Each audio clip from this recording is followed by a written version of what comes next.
తరలి రాద తనే వసంతం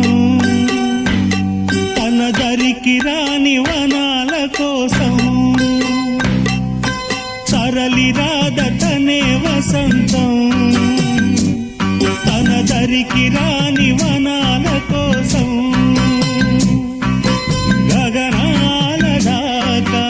అలసాగకుంటే మేఘాల రాగం ఇలా చేరుకోదా తరలి రాద తనే వసంతం తన దరికి రాని వనాల కోసం